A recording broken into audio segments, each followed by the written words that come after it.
Hey guys, welcome back. It's Lucid. I am joined once again by Maryland. Howdy, guys. And we got another turn for you in the tournament finals. So, you want to hit us with what happened last time, Maryland? Well, I think the big news was the Anuki. Yeah. The charm of the Anuki. That was pretty interesting.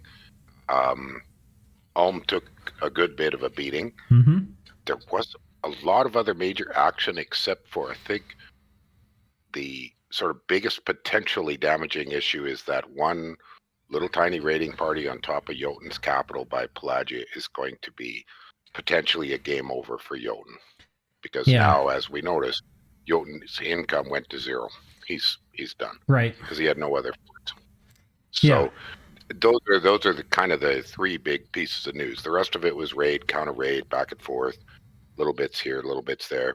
And I guess, you know, the Almish losses were one fairly substantial army with quite a few magi. And then his Earth King just got wiped. Yep. Yeah, and I think Jotunheim has to break out this turn. If they don't try, it's I mean, there's no point sitting inside your fort if you're not going to try to break out. And I can see a battle here. Actually, it looks like he did it.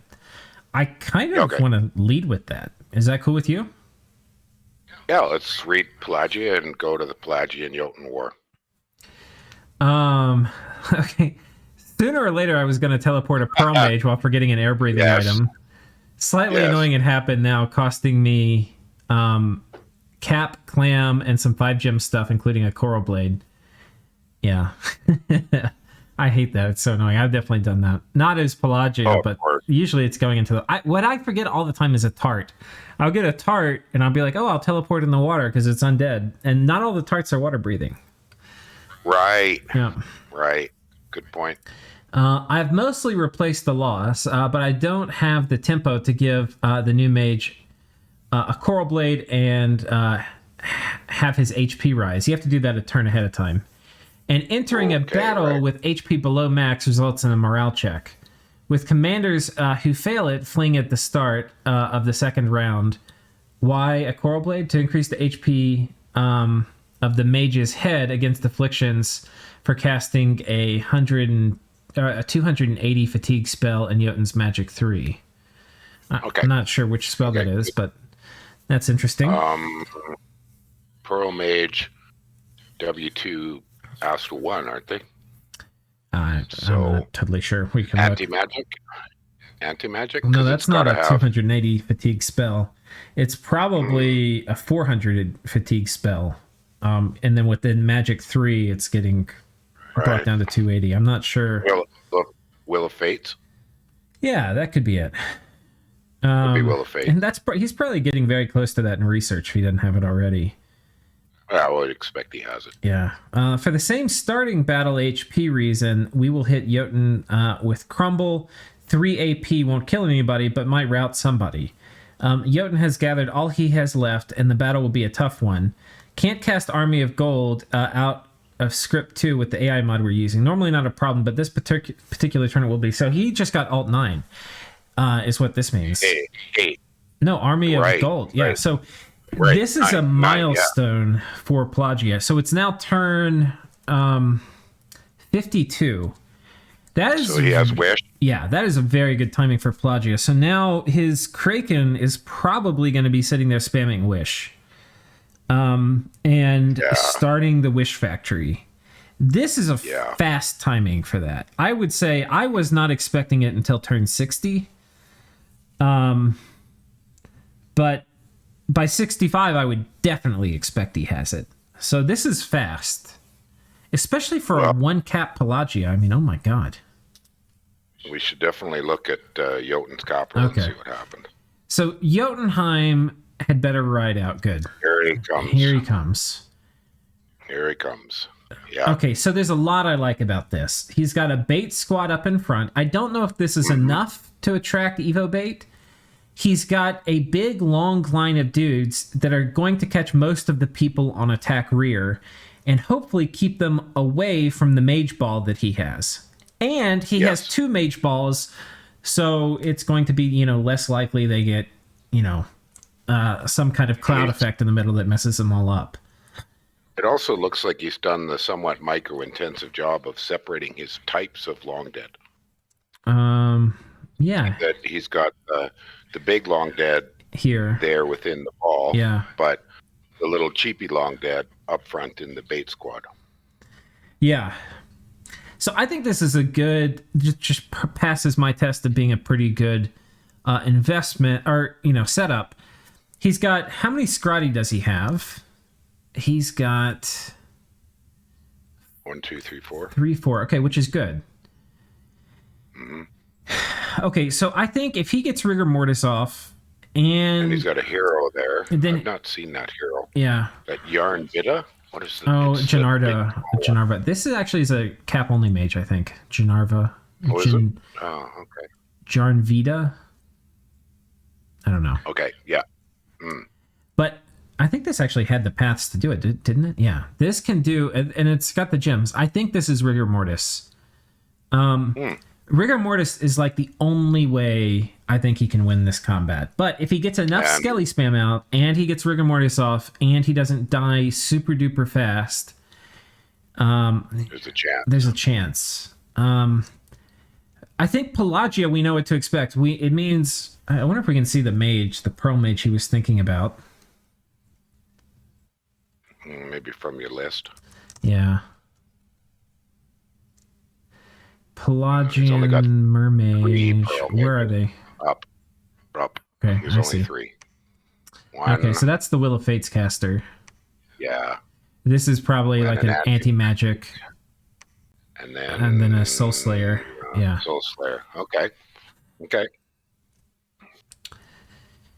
So, okay. Yeah, okay. Let's just see what happens. Let's stop talking.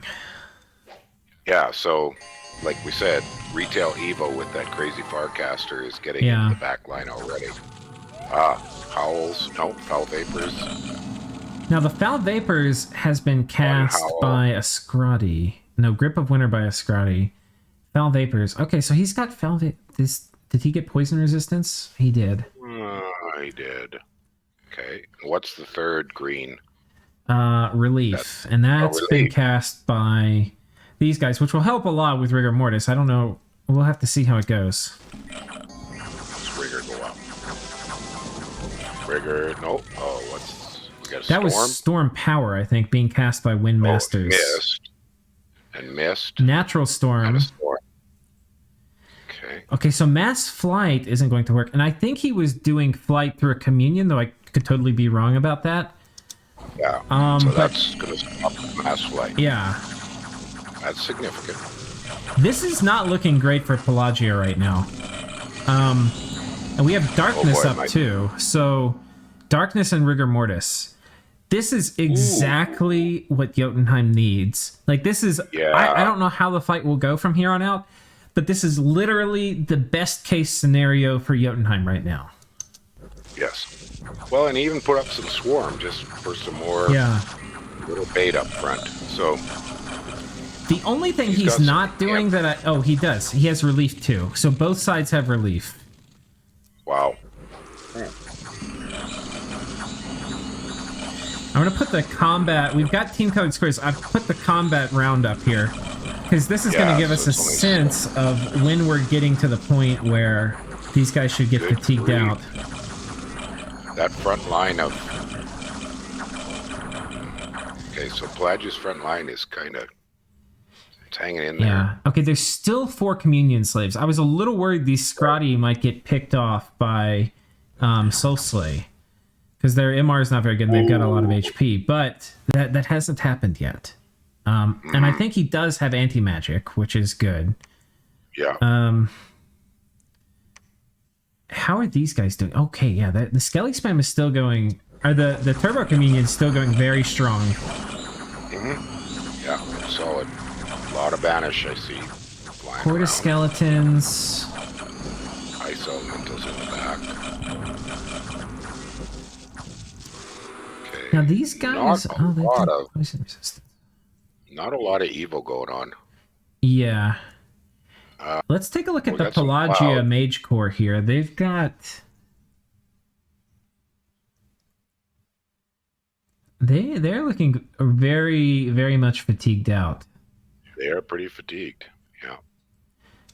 I'm gonna just venture, man. I don't think Pelagia is going to win this. I mean, they might. These guys are buffed to hell. You know, they don't have magic weapons, but that doesn't matter. They do have fog warriors. This is going to be a bloodbath. But they have luck. But yeah. Sleep clouds, stellar decrees, banishments, control the dead. Control the dead. It's interesting. Oh, that line has pushed forward. It has. Oh, and one of the Strati just got smacked on. Oh, what? There's a Scratty just died. I saw a Scratty die, didn't it? No, they're still here. And pretty high HP still. This one's low.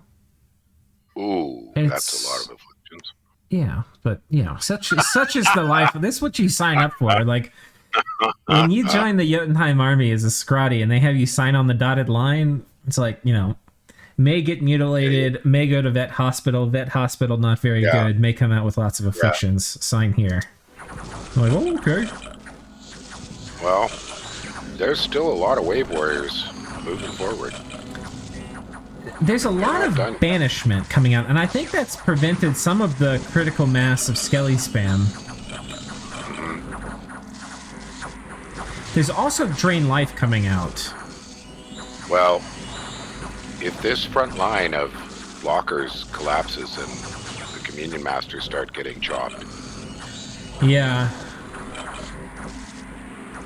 But these guys must be getting tired. I mean, yeah, they're at 80-something fatigue. Wait, that's a bug. Yeah. 60 fatigue. I don't... 100. Some of them are tired. And the thing is, it only takes a few on the front line, and all of a sudden the attack density starts going down. Like, look at this guy. He's on the front line.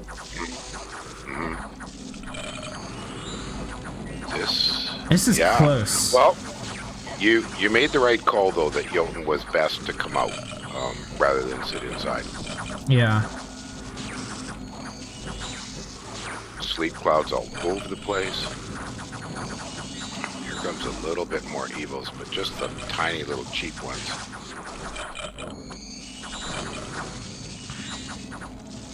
Him getting air access and getting storm up, I think, was super clutch. That was huge. These ice elementals. Yeah, that's what I'm looking at too. Yeah. They're gonna start making a mess. And see, they here don't. They don't care about rigor mortis either. Now, there's two of them. I don't know if he got them with control magic, but there's two of them up here that belong to Jotunheim. No, he had some cast quite early. I saw them inside his formation. He actually cast some. Okay. So is anything run? Those ice elementals are one of them into Jotun. Yeah, one of them has been destroyed though, so there's only one ice elemental left. Okay. Wow. Everybody's asleep now. Round 28. But we also have some of the mage core running from Jotunheim, and I think that's from these false horrors that are popping out. Oh, yes. Yes. How many Scratty are left? The front line is gone. These guys are now in melee contact, and, you know, a lot of them are mostly asleep and just occasionally waking up. But, you know, the flip side is all of Jotun's stuff is asleep now, too, probably. Like, these guys are... Look at... Everybody's fatigued out. Yeah. The only thing that's not, of course, are the skeletons and then the, you know, the elementals, but... that was a big thunder strike. Oh. Oh, wow. Well, but the Wave Warriors are still pushing... Oh, there's a gargoyle there. Gargoyles, do you see bottom, in the bottom front, there's two gargoyles there. They look like they don't have any fatigue. I'm still missing it. Where are they? Go down a bit more, right on the bottom edge of the formation. Yeah, they're inanimate, so they... Huh. Yeah. I was hoping they were a thug, because you can gift of reason them. It's super expensive, but they're kind of cool. Right. Yeah.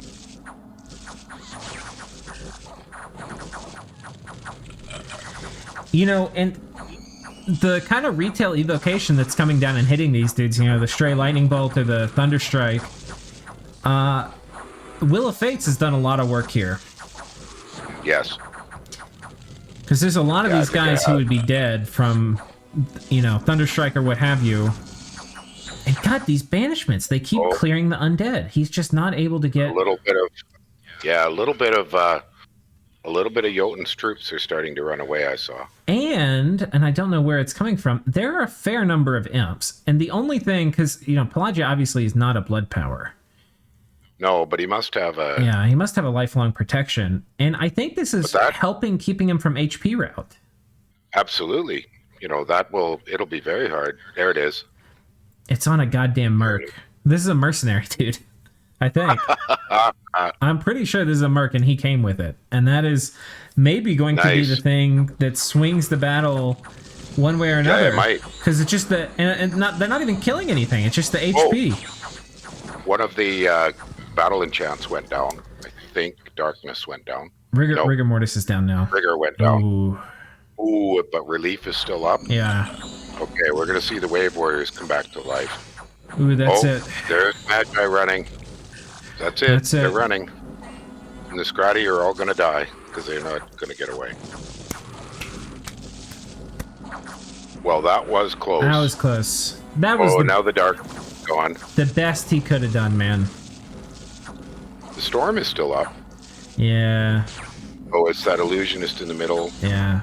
Everything's going to die now. Now it's over. How about that? Well, very well played. Like on both sides, that was, of course. Yeah, definitely. Putting up the storm, the rigor, and the darkness. What a powerful and the winter. I can't also help but point out, if Jotun were able to combine armies, this army from Pelagia would not have won. It was certainly it was close enough that it would have been, I think, just a massive defeat from Pelagia. Yeah. So can we look at the total numbers? Yeah. Oh, ouch. So a bit of his Magi got away, and that's basically it. Yep. For Pelagia... But Pelagia, the losses were not insignificant. Yeah, but not that bad either. I mean, he lost some cubes, and the cubes were nice because they're inanimate, I think, right? Are they not? Oh, they're not. No. Oh, so they fatigued out. It's mindless. I mean, he lost the Wave Warriors, which you don't care about. He lost some ghouls, which you don't care about. He lost some of the champions of the closed realm he doesn't really care about. Yeah. Not much loss for Magi. Yeah. Plus, he won't have lost gear because he won the fight. So that's probably more important for him. Because if he had lost, say, his expensive astral gear, that would have been painful. Yeah. Or his root smashers or those sorts of things, because those are not easy to replace. Yep. Not hard, but they cost. I mean, the Iron Border he lost. I wonder how he got that. Yeah. It's yeah, I mean, it was a very close combat, but it was an overwhelming victory for Pelagia. Absolutely. I mean, but when it broke was as soon as the battle enchants started to drop off. Yeah. Once rigor went, and then once darkness went, and then that's when it. And there were enough of. I wonder if did they get howl? Did both sides have howl off, or was it only one side? No, actually, I didn't see howl at all. I know there was somehow, because I saw a lot of wolves. Okay, howl by the Gaija. Oh, okay, yeah. So only one side, and it was Jotunheim, huh? Jotun. I'm surprised Pelagia didn't bring howl along. Man. I mean, I don't think Jotun could have done more except have more stuff. Even just having PD in his capital might have made the difference. This was very close. Yeah. And that raiding Pelagia did the turn before got rid of all the PD. Exactly. Okay. Well, good game. Good game, Jotun. Everybody pour one out for Jotunheim. Yeah. Yeah. And okay, I'm on top of my coffee. Just give me a sec before the next phase. Yep. It'll only take a minute. So, we'll look at the damage here. So Pelagia is still raiding... kills a bunch of Veti here. This is kind of interesting. So the Veti attack here, it doesn't look like many, but there's 6 per tile, so it's 30 Veti. Oh, an air elemental. Oh, and Iron Warrior's on the air elemental. All right, I'm back. Oh, what do we got here? An Iron Warrior's air elemental jumping in. Oh, really? Trampling. Who pulled that one off? Arco. Well, Pelagia. Nice. Yeah. Nice. Iron Warriors on an air element. Isn't that sweet? Let's look at the details of that, how he did it. I think you do something else the first time, you do it. He just did a couple of Iron Warriors. Yeah. No, you just had one guy spam it. Yeah, okay. He got him on the second cast, though. But yeah, the first cast made sure it would target it for the second. Yeah. Exactly. Neat. That's a good trick, Iron Warriors on an ethereal elemental. Yeah. It's such a pain trying to buff summoned elementals. Yeah, it is. What's nice about the air ones, I guess, is they sit still. The other ones are going to run forward into melee. Yeah. Well, who was it did that? That was back with Pythium, where he did the line of point buffers. Oh, it was Bandar Log. Yeah. Was that Bandar? Yeah. Mm-hmm. That was impressive. I'd not seen that method before. It makes sense. Yeah. Conveyor belt. Yeah. Or a gauntlet. A gauntlet. But a positive gauntlet. A gauntlet of flowers. A fluffing gauntlet. A fluffer gauntlet, yeah. Sure beats the old Spanish Revolution or Spanish Civil War gauntlets. Oh, yeah. You read those histories? Oh, God. No, thank you. So, it's looking like, too, nobody's starting to vulture Jotunheim either. But I know, and Pelagia's little raid squad's going to grab all that territory. Yep. Oh, well. Okay, where do you want to go to next? Should we do Statist? Yeah, I think so. Having finished my probing, I do believe it's time to start the main offensive. Okay. By probing, he doesn't mean arcane probing. He means poking. He's been poking on for like 4 turns. Yeah, he's just been sending cheap. I don't have enough resources or mages to go on a foolproof offensive, so most of my armies will rely a bit on luck and a few things Ulm won't expect. Well, that's exciting. Okay, so this is not going to be just foul vapors everywhere. Right. Because Ulm would expect that by now, I would. Oh! Flame Spirit. Logging with the Flame Spirit. This is new. So he's got poison resistance. It's built into the chassis. I don't think I knew that, actually. Yes, I have seen that before. Oh, a fire elemental. Okay. Yeah. And he's got a vine shield. And he's got the little will-o-wisps. Yeah. These guys, by the way, are impossible to assassinate. They are so hard to assassinate. If you're dealing with dryads, one thing that you can do is put these in the army. The fire shield will burn up bugs. He gets the will-o-wisps at the start of combat. If you're playing in vanilla, they'll cast Phoenix Pyre on themselves, which is also annoying. Right. If you're not, they'll turn one and incinerate you. It's Yeah, I just so commonly, when I summon them, I need them as my fire 3s. I'm so desperate. Yeah.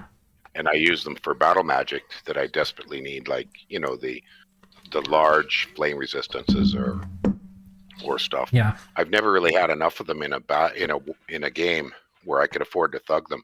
Yeah, Ulma's doing very expensive thugging. Everything we've seen has been like premium luxury. But as you mentioned, his costs for items are so much lower. Right. But the Flame Spirit themselves are what? 20-something gems? 30 gems? I think they're 30, right? No, they're not cheap. Oh, man. They're about 30, I think. Marshmaster almost certainly trying to like foul vapors Ulm. And a lucky arrow. Lucky arrow. I mean, just a huge barrage of arrows. Yeah, there we go. Delete him. That's the trouble.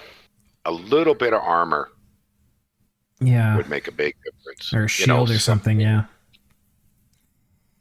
Okay, Ulm on top of this fort.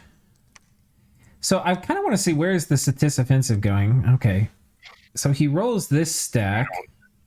Yeah, but I don't see an offensive yet. These are just raids. Well, I think the idea of this is foul vapors plus these cubes. But does Ulm have poison? So these are not poison resistant. But Pillar of Fire casters. Oh, nice. Pillar of Fire. Well, that's going to eat skeletons. So, not a good Pillar of trade. Fire has a little AoE, right? Yeah, Like it's AoE 1. Yeah, but that'll just melt. Yeah. An awful lot of things. Yeah, it's good all game long. It's one of the only fire spells that is good for the whole game. Well, not the whole game, because it's Evocation 8, so you don't get it till later, but... Yeah, but there's that item that does it, right? There's a rod. I think that does Incinerate. I think the Pillar of Fire, I don't think there's an item that does it, but I could be wrong. Maybe not. But there's a number of 1- and 2-handed weapons in fire that... Yeah. I think the Phoenix Rod does Incinerate, if my memory serves. No, Dragon Scepter, Phoenix Rod, Rod of the Phoenix, it's Incinerate. You're right. And then Scepter of Authority does Combustion. It's the Phoenix Rod I was thinking of, which is still decent. It's pricey. Well, actually, it's really pricey. It's $25. Yeah, it's expensive. But, can be pretty good. There's this is one thing that's interesting about this is I like I think Foul Vapors is probably a little too powerful for when you get it. But what I like seeing is these little Foul Vapor traps have not really been working very well against Ulm, which is like the classic nation it should work well against. And it's just because Ulm has range stuff which is killing it quickly enough. So well, Iron Blizzard, that's a bugger. And he's been staggering.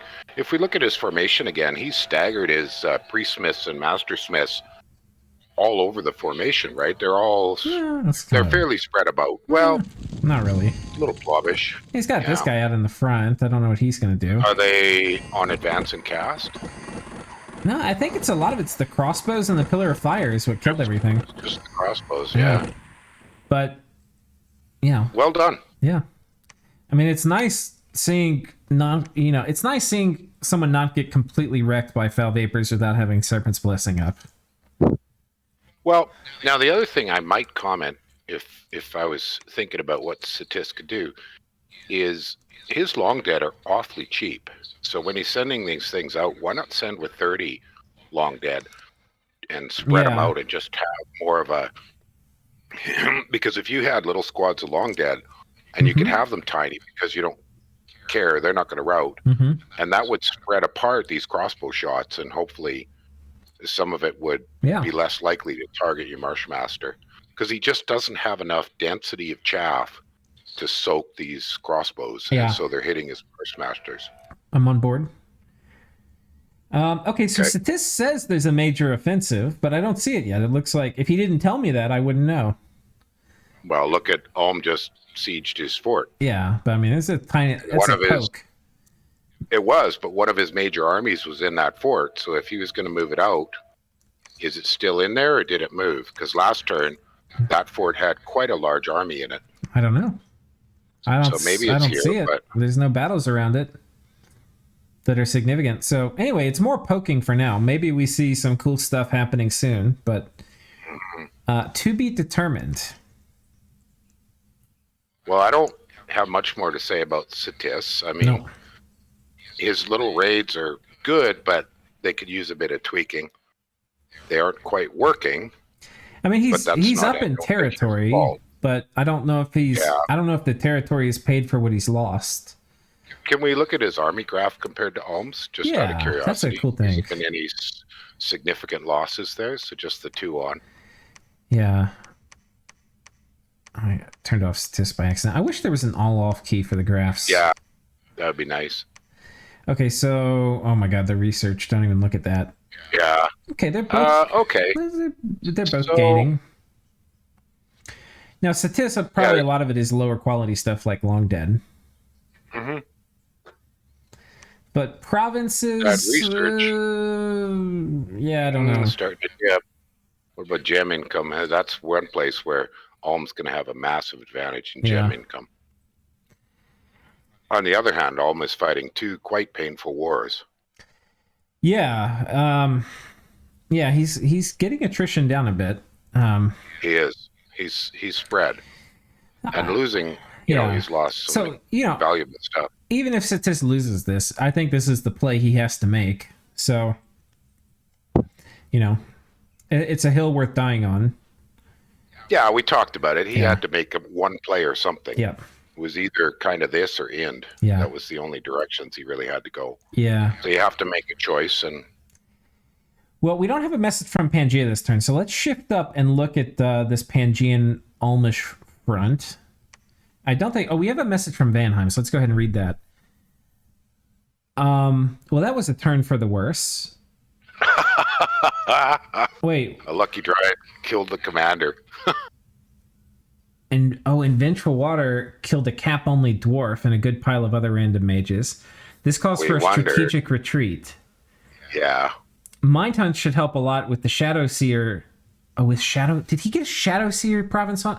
The Shadow Seers? What are those? They're like my favorite mage in the game. Oh my god, that asshole. That asshole. How do you get that kind of luck in an important game? Oh my god. S3 base, 150. Those are ethereal. They're slow to stealthy. They're slow to recruit. Yeah. But what a dirt cheap mind hunter. We did. I mean, those are cheap enough. You just suicide them. Yeah. Who cares if they get feebled? We did a like a draft game where you got to pick units, and you could pick indie mages too to like draft them onto your national roster. I totally got these guys. Nobody else really knew about them, and they're so good. That pricing is really weird, because like a sage is 110, right? Yeah. Well, they've got the yeah. These are only 150. Yeah, I mean, these are amazing. They're one of my favorite units in the game. They're so good. Oh, wow. Stealthy is really nice on them, too. I love Stealthy Astral.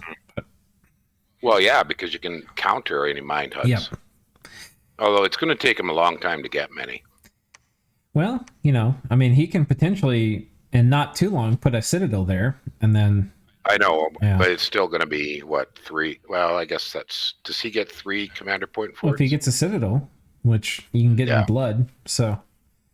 Right. That'll be, you know, almost one a turn. We didn't finish that message. We should. Yeah.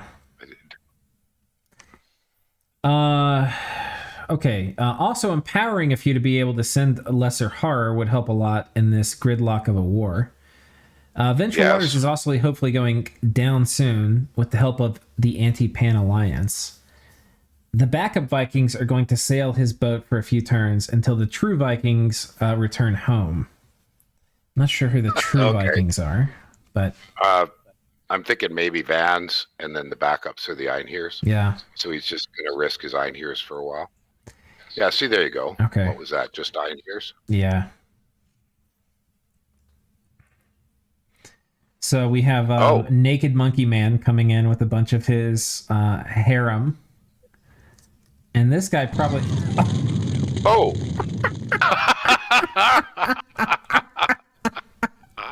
What the heck? Well, Lucky arrow or fast what? forward, I don't know. He does Phoenix Pyre turn 1. Did he do Phoenix Pyre Magic Duel? Boom! Magic Duel. Oh, he already spawns over here. Is he dead yet? Wait, god damn it. 1 second. I think he died twice. Oh, yeah. Heck? There's a weird thing, because it's a... You would think, I do Phoenix Pyre, it's safe to Magic Duel. Not necessarily. What? Oh, wait, so this is the god. Oh, he Magic Dueled against an Astral 7. Yeah, so, okay, he's going to lose that. Oh, my gosh. Boom. But there's a weird thing with... Oh, wait, maybe it hasn't happened yet. Oh, he's still alive? Oh, he's alive. Oh, he's over there now. He's already... what's his fatigue at? 103. He's mute and feeble-minded, too. and feebled. So he's done. Oh, good grief. That's weird. When I've done Phoenix Pyre Magic Duel, a lot of times you blow up successively till you're dead.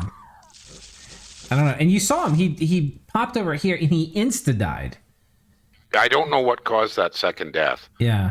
Did he get shot or... No, there's something very weird with Magic Duel where...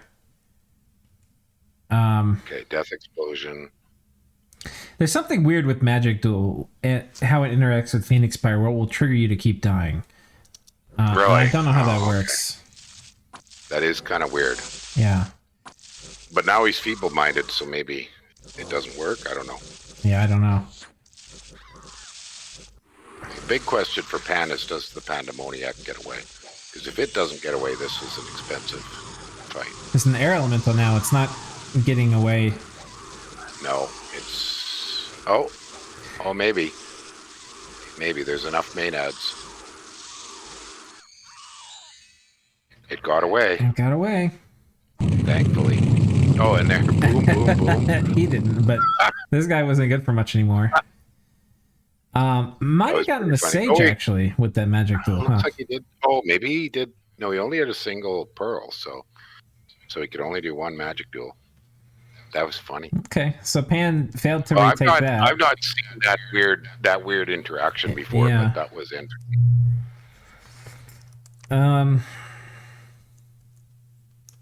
So Pan has... Okay, that didn't work. Olmatech Pan, but was defeated. Yeah. I tell you, these guys don't love hitting... I think if you're going to... This guy has a Vine Shield. I think if you're fighting the Vine Shield dude, I think this is the wrong unit. These flail dudes. If you're fighting... Because I'm sure this guy has a Vine Shield. If you're fighting the Vine Shield dudes... Where is he? There he is. Oh, he doesn't. Okay. Nope. So that's the right thing but he's for got this. a Mangosh. Yeah. He's got a Mangosh, so his defense is crazy. Well, these are good in this case because they got 2 attacks. So that's true, but they don't get the bonus for the shield. Yeah. He doesn't have one. And chop, chop, chop, chop, chop, chop. Harass penalty only 9. Yeah, he's not fully surrounded. Yeah. And they run. Yeah. Okay. Okay. Oh. Oh. Oh. Oh, hello, please. Oh, some air elementals. Okay. But high defense, like super high defense, pretty good against air elementals. Means he's only going to be taking 1 damage for trample, and this guy's got a million HP. He's got pretty good shock resistance. Yeah. But he's probably only taking, if we look at the log, tried to trample Van Jarl, who evaded attack, 1 point of damage. So he's going to be getting hit with that. Now, this could be a problem if he didn't have a ton of HP, but he's got 50 HP with regen. He'll just sit here and punch these guys in the face. Yeah. Yeah. Yeah. Okay. And then that fatigued out the 2 casters, so they died. Right. They couldn't get away. So, things looking okay for Pangaea, actually. I mean, he failed this, but at not much cost. No, but the Vengeful Waters made Van have to pull back and reorganize. And then a clusterfuck of stuff happening in here. So, whoa. Let's see what this is first. God, Pan, this is not super cheap. This is 20 gems. Pan has thrown away a lot of items in thugging. But he got a lot of free ones. So, yeah. I mean, he got the 400 or 300 worth. Oh, that guy got paralyzed. And these halberdiers are going to get in. Oh, they didn't make it. The pillars are missing. The pillars missed. Yeah. Okay, Maenads come in. I think... No, how would this have even worked? That there were 2 Pangaean attacks, because they can't magic phase. Yeah. One of them unstealthed, maybe? No. But Maenads aren't stealthy. I don't know why they're separated. Maybe we can tell somehow, and Trottern... This happened at the very beginning, like at the time of magic phases. And this was a magic phase. But this is not a magic phase. So hard to know. So this is right on the edge. Did you see that comment that there's something we can do every turn we can cast? There's something we can cast. Somebody mentioned it, I think, in the YouTube comments. There's something we can cast as omniscience that would put a line in there to separate magic phase from normal phase. Yeah, I mean, I could just do astral projection here. There you go. Right, and I would put a line. But so I can just do this monthly. Right. Or you could put it on auto. Yeah, just that's what I did. Yeah. Now, we're a million turns ahead of this, so it's probably not going to be in effect, and I'd have to remember. But that's right. Okay. Oh, well. Those get wrecked. Scouts coming out here. So, I don't know. I don't know why those things got separated, but yeah, that was weird. I don't think it would have mattered. Well, because 2 dryads and a bunch of maenads still would have got stomped. He double checked the gear on this dude that he didn't have any magic. Yeah, he didn't. Okay. Yeah, I don't know. No, I don't know. I was thinking maybe he had like Boots of the Plains or something, but no. Okay. Okay, you just broke the siege. Okay. Yeah, so there's not... This grindy war is looking like Pangaea has told them kindly to get out. It's going to grind on for a very long time now. Yeah, if nobody sues for peace. Well, notice, though, that Ind is kind of cleaning it up. Oh, he finished that. No. Oh, that was the Indy thing. Yeah, here's the Agarthan threat. Right, this one. Yeah. He still hasn't finished that one. But see, Ind's got a lot of low-level forts still to upgrade. Yeah. He's got a lot of work to do. I mean, he could like maybe combine these armies and try to take this throne, but yeah, I don't know. Let's look on the southern front of this war. So kills the strange birds, bogus. Okay, catches a dryad, and somehow it got away, but I think he probably patrolled it out. We'll see what gear he's putting on these, because it's a rare glimpse into the assassin battles that are happening. Yeah. Yeah. Lifelong protection, some nature gems. That's pretty classic. Yeah. So we know how that would play through. Did Uruk break out? Did Uruk break out? Ooh, only tiny little. Only a thug. A little thug. Huh. And a moss body. Body ethereal. Regen, enlarge. So can this guy kill some stuff before he dies? Water elementals, not what you want to see as a thug. No, and then Ashdod attacks. Burn. Yeah, mind burn. And he's not hitting. Oh, he is slowly chopping up. Yeah. Oh, he's fatigued out. He's got no. Oh, he is fatigued out. I guess he ran through a pretty long script. He's got 3 reinvigoration, but has 3 berserk. And which means he's going to be getting 2 fatigue a turn from berserk, and then he's got 5. Yeah, so he's very much not fatigue neutral. No. So he's going to get critical hits. Yeah. They're going to kill him. There we go. I think he needed. If he got fire shield somehow, I think he would have taken this. Yeah, maybe. Oh well. Well, A for effort. You got to do something. Yeah. I mean. He might could have just come out with the whole army in one, though. I think that's the other thing. Like, this isn't that scary. There was nothing left on top last turn, so he probably wondered if Xibalba was going to pull back on top. Yeah. But, you know, I don't know. I'm kind of inclined to wager the whole pile when... Because, I mean, for most players, this would not be an expensive loss. But for Uruk, this is expensive. Yeah, it is. So, you know, I don't know. I'd be inclined to just wager the whole pile. Unless somebody is pumping him full of gear to ask him to keep holding that fort as long as he possibly can, which would be Ashdod. Yep. See, it would make sense for Ashdod to be sending gear to Uruk, because the longer Zib has to sit an army on top of that fort, the better it is for Ashdod. Absolutely. Do we have any more messages? I don't think we do. No.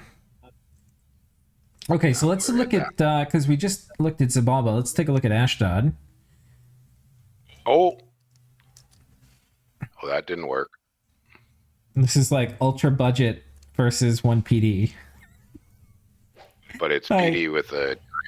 Yeah, but I mean, you're fighting Ashdod, like... Yeah. Oh man, just Chad 1 PD. Yeah. Look at this. Oh, what the heck? That's funny. Well, that's got to be almost the end of all of those gems spent on Hidden in Snow. Same thing too. Released. Look, another 1 PD win. Yeah, super cheap. Fossilized hatchet. Oh, he was on retreat. That guy was on retreat. All right. Oh, here it comes. No, he's moving out. And this is a mage-heavy lineup. You know, he's got a lot of mages in here. And that is what made the difference for storming that last fort. Oh, and a lot of Anakites. Oh, my gosh. And these guys with Boots of the Behemoth for trampling. Ah. And enlarged. And enlarged. Okay. Nice. Those Bane Lords or Banes? Bane Lords. I don't know how much better these guys are than Behemoths, though. I might kind of rather just have a Behemoth. But they're a lot more costly. Yeah. You know, they're not going to have as good armor, but you could... I think I'd rather just buff up a Behemoth, to be honest. Yeah, because he's got lots of buff potential. Okay. Okay. So there's going to be a showdown here. He's going to move on top of this fort, but he's got Aerofin now, and this is primarily a big stack of archers. So we'll see. I'm wondering if he's going to take his army that's the one just slightly to the east and move it north and sweep around that fort. Yeah, I mean, that's an option. It's not a bad one. Because, I mean, if you're going to fight this, you might want to fight it with the combined forces here. But in the interim, you might want to cut off any retreat for it so that it's stuck. Yeah. Although, if you can get the siege on the fort and lock it in. Yeah, then... I see a little raid by Zib down south as away a few Camazons, yeah. You know, the thing, though, is, like, God, if you're going to move this stack on top of this, in some ways it's a smaller force. It's got a lot of mages. It's got really high quantity units. But, like, he knows your hand. You know, like, he's seen this army fight before, because this is basically the same one that took that fort. Although, he gets remember, to see it again here. Now he has Aerofend. Right. Because he told us last turn he would have Aerofend for this fight. Right. And so that's an important and new development. But, I mean, Xibalba gets to prepare. And he's got a big stack. This is... I mean, it just is very risky. I don't think I'd be moving it on yet. Yeah. Although, I mean, now, if he was watching over Pelagia, that trick of trying to take the PD with a cheap thug hit and then get a friendly move onto the fort would be pretty huge. Yeah. Like, that was a neat trick. And, of course, if that army's patrolling, Zib's army is patrolling, not in the fort, if you bounce off that, big deal, you haven't risked much. Yeah. But if he bounces off it, if it's patrolling and he takes high attrition trying to put it under siege, well, then he's back starting it all over again. Yeah. It sure would be worthwhile to be raiding behind that army, threatening all of it, because it's only got 3 more friendly neighbors. Take those with something cheap. Yeah. Ashbells or something. And like we said, there seems to be ways he can make his hashmells just a little bit more robust. Mm-hmm. Now, we looked them up. Aren't they about 20? Yeah, they're expensive. But yeah, so you know, I think you're right. You know, if he can raid some of this back stuff, or I don't know, or just combine up into a doom stack and hit Xibalba really hard. But I feel like attacking him with half an army probably not the right call. But it might work. This is a scary stack. But that's my feeling is he wants to be combining those 2 stacks. Yeah. Well, and then see, he's on Sayre coming just south of that army as well. Isn't that Sayre for Ashdod? Yeah. So bring those up. Well, that's another 20 Sayre. Yeah, he must wait a turn. I mean, adding these to the stat. I mean, this will be the only thing is they may starve if they combine. This isn't super high supply, but I think these guys have gluttony, but I may be wrong. But he has a lot of gluttony units, that's for sure. So, I mean, if he has supply items and stuff, I think you combine. But I wonder if he can buy food items from somebody. Yeah, I'm sure he can figure that out somehow. I'm sure that Ulm can make food items. Yeah, okay. He kills this. He got attacked by Indies. Oh, nice. And this was Xibalba's raid. So, okay. Can we see how he's using that was a Rephaite with the Hashmel? Yeah, sure. Just curious to see what he's doing here. I'm guessing it's an Earth one that's going to do Earth, Okay. And a returning. Okay, so he's going to do Iron Skin, Iron Warriors, yeah.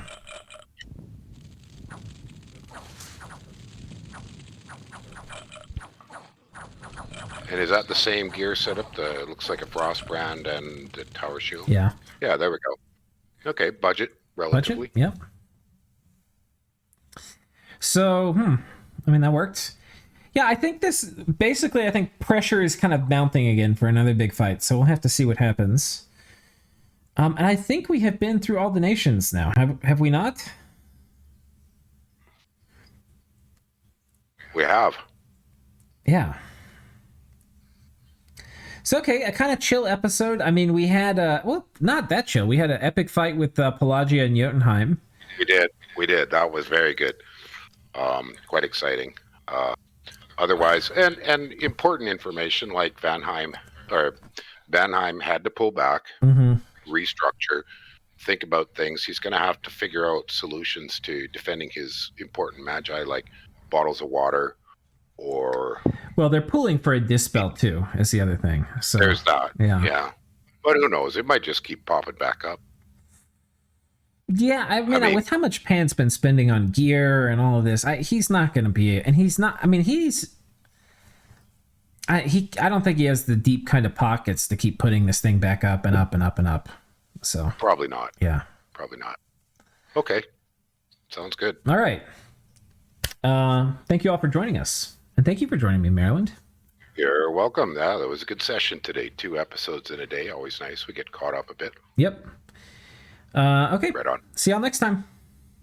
Bye, guys.